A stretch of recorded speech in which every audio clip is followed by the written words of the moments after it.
Dear participants, welcome to this webinar that is called Event-Driven Architecture and its Benefits for High-Volume Asynchronous Data Loading. My name is Samuel David Roncal Vidal, and we will answer too many questions about event-driven architecture. So let me introduce myself.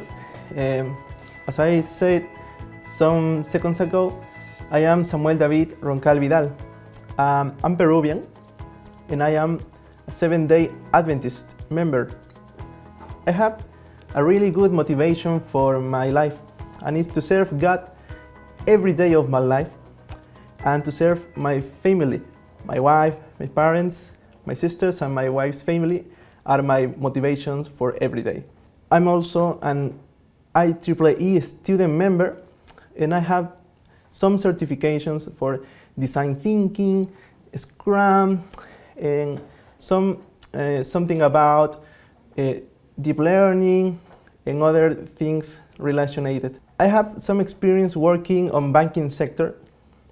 I started like 8 years ago working on banking sector, and then I moved to educational sector. So I'm currently working at Universidad Peruana Unión as an academic software coordinator. My favorite programming languages are PHP, Java, and Python, but I love Python. I think this is the language that I like the most. I have some favorite platforms for programming like Ionic, and I like the backend programmation. My favorite research topics are software architecture, event-driven architecture, text-to-speech, and also sentiment analysis. You can follow me on my social networks that you can see on the screen. So let's continue with the most important question for this webinar. What is an event-driven architecture? It's a pattern that uses events to trigger communicate between decoupled services, and is common in modern applications built with microservices.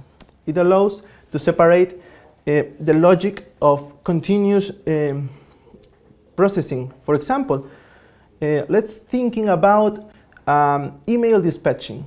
Imagine that you need to send an email after a submit form. No? Okay.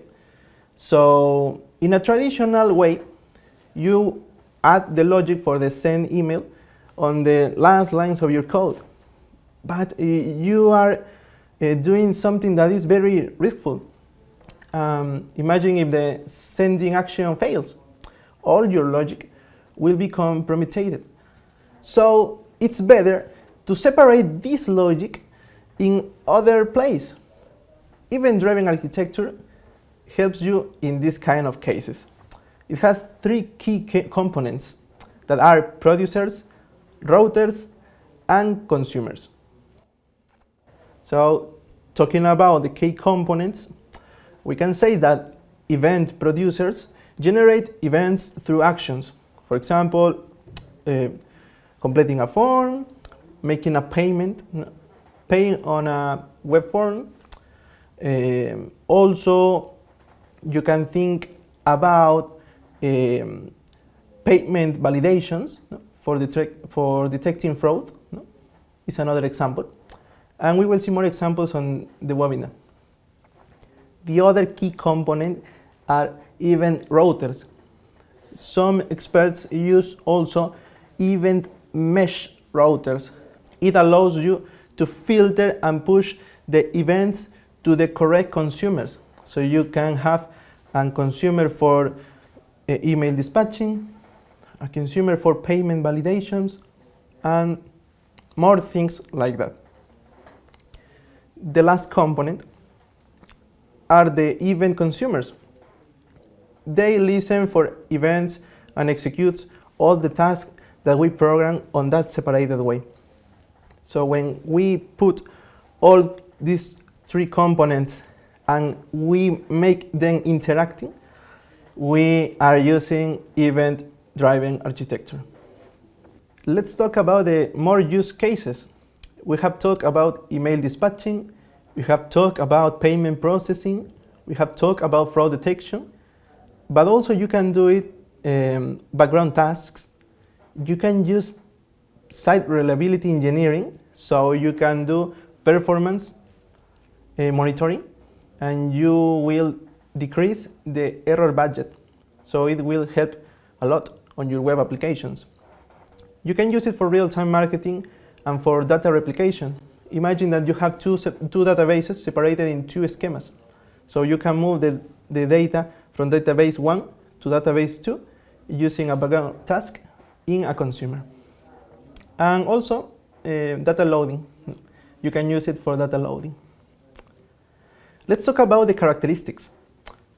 Event-driven architecture is fully customizable. It brings up interoperability to all of your software components that uses, and also is language agnostic programming. You can use any language that you like for configuring the producers, for configuring the consumers, so it will speed up your development process, and it will help a lot in all the projects that will use event-driven architecture. Also, it allows you to have scalability.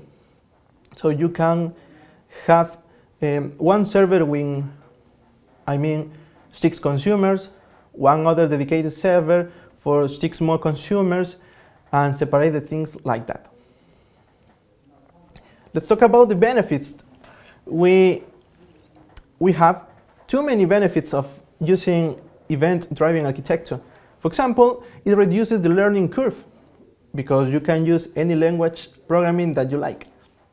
It allows the team to elaborate a solution according to their experience and strengths. And also it's easy to migrate. Imagine that you have to migrate and do a new application for an enrollment process. Okay, so you can take all of the consumers that you have done and migrate it to another language, and you won't have problems with that. It reduces dependencies on specific technologies. For example, your team string is Python, you can use Celery applications. Your team string is PHP, well, you can try PHP workers. Do you think that your team is better with Node.js? You can try RPC communication and AMQP workers. So we have this flexibility for do these kind of things. Let's talk about the use case. The use case is a teacher evaluation module for Universidad, Peruana, Unión, and it's implemented on LAMP systems, specifically in LAMP university system. The use case took place at our beloved Universidad Peruana, Unión, which has 3 campuses in Lima, Juliaca, and Tarapoto. The university offers undergraduate and graduate programs to the university community and is part of the Adventist World Educational Network of 118 universities. It was necessary to evaluate the teachers at each campus and prepare a report, a consolidated report, based on some indicators that the academic management area have defined. Likewise, the service systems has its front end developed in Angular, and the backend uses PHP, Laravel for being more specific. The use of questionnaires for the different academic process are quite concurrent and require high uninterrupted performance. So that was a really big challenge for us. This solution was to be part of the LAMP suite of applications developed by the Information Technology Directorate, known as DTI, on Universidad Peruana, Unión. So let's talk about the challenge. Some tanks were separated into distinct functionalities and also have been executed on different moments. But the real challenge was that we have different database engines and schemas, and also different designs of some core tables. So let's introduce more on the context on LAMP software architecture that helps a lot. That is a really good solution for these kind of troubles. So we have a security layer, we have a monitoring layer, we have a load balancing layer, and we have our applications, our services, and our databases interconnected by some microservices. So we have some apps, applications for renderization. We have some applications to manage the files like Menu, like S3 from AWS, and also we have some dedicated server for background tasking. Talking more about the context, a teacher evaluation module with on-demand data was required and also developed. This module performs a synchronization task between several schemas and databases. So there was a feature that made this architecture pattern fit perfectly. That is giving total control to the user in terms of data management. We wanted to give the user all the power to consolidate data and to see the report at any time that they needed. So we had a previous situation that was an Angular client consuming REST APIs from Laravel project on the backend layer.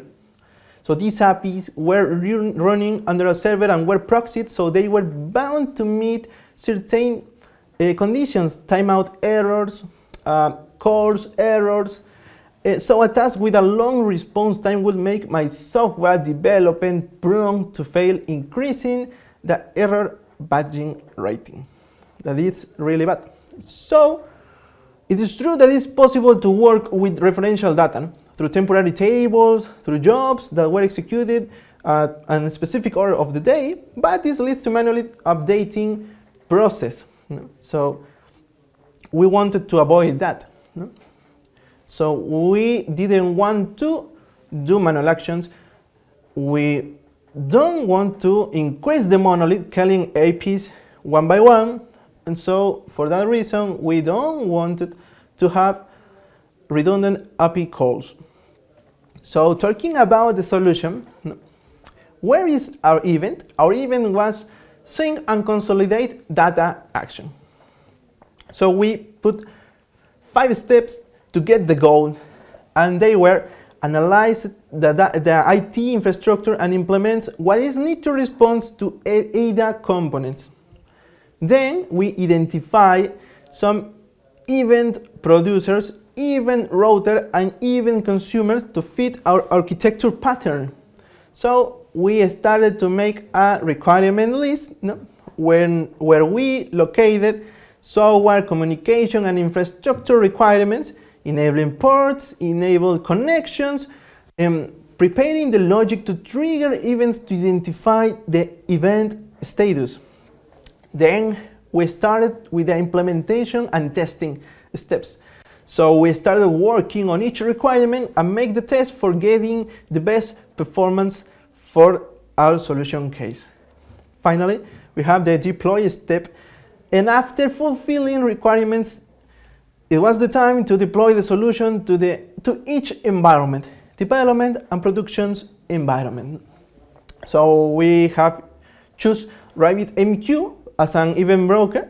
We choose the Storm connection for communicating and for sending the events, and Supervisor D was the chosen tool for creating and monitoring our consumers.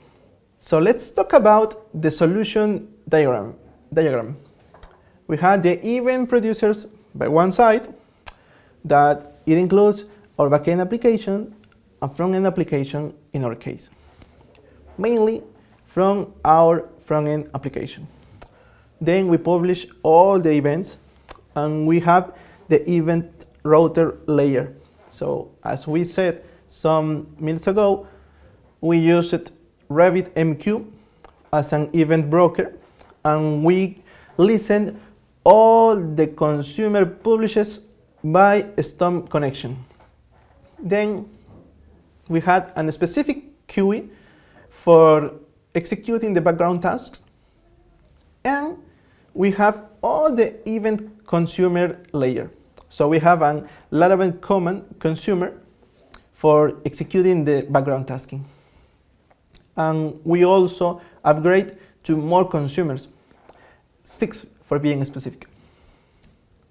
So talking about the implementation of this diagram, an Angular client used a library called ng to Storm.js to be able to connect, and then it subscribed to an exchange that was enabled by RabbitMQ QE. So there were initially two consumers to process each of the requests generated by the producer. That was our Angular application. Later, we use the another consumers for execute another task relating from this process. So it was necessary to create a queue and an exchange in RabbitMQ for subscriptions through the Stomp connection. So we can see some screenshots on these slides, and you can see how to configure that kind of queues and that kind of connections. Through an Angular service, we can connect to the exchange through a subscription. So we have a method that uses a service for subscribe to any of the responses that our event consumer will send through a Stomp connection. Every time the user clicks on sync button, the Angular producer sends a message to the Stomp socket. Then RabbitMQ routes all of these messages to the correct exchange. The exchange communicates with the consumers because the consumers were listening all the time for new events. And then when the consumer executes the action, it completes the background task. So WebSocket sends the event action and also sends a heartbeat for making the connection alive. This is a really important step. If you are using RabbitMQ and an MQP model, you need to consider using a heartbeat for making the connection alive. So after all of this implementation, we can see some really good benefits. For example, we don't need more monoliths. We don't need to handle more exceptions related to timeouts because it doesn't communicate in that way. We don't need more calls between APIs. And also, we use an event-driven approach. We have so many new ideas, new perspective for implementing an event mesh that will really help a lot in this scenario. And also we decoupled some of the logic for getting the report working. We learn how to use the background task, and also we learn how to use the Stomp connections for making the WebSockets being on real-time notifications. So let's talk about the conclusions. For me, the best solution that I have found is to implement an event-driven architecture. It not only allows me and my partners to scale my solution, but also to give the end user the power to see the report with consolidated data on real time with the latest information. That was the main requirement for this use case. Also, this solution has a lot of potential because it's flexible and it allows you to have scalability. Because through a message and consumer, it could be integrated to reduce many more steps on this scenario. So we learned how to use event-driven architecture for making a good background task solution, and also we learned how to have a report using data on real time and with high volume of data. So you can use this pattern, you can investigate more about this really good architecture and make your own solutions for all of the use cases that you will find on your organizations. We have the slide from the reference, and we have a last advice. That is my favorite verse. Wisdom first of all, acquire wisdom, and above all your possessions, acquire intelligence. That is at Proverbs 4, verse 7. Thank you, and God bless you.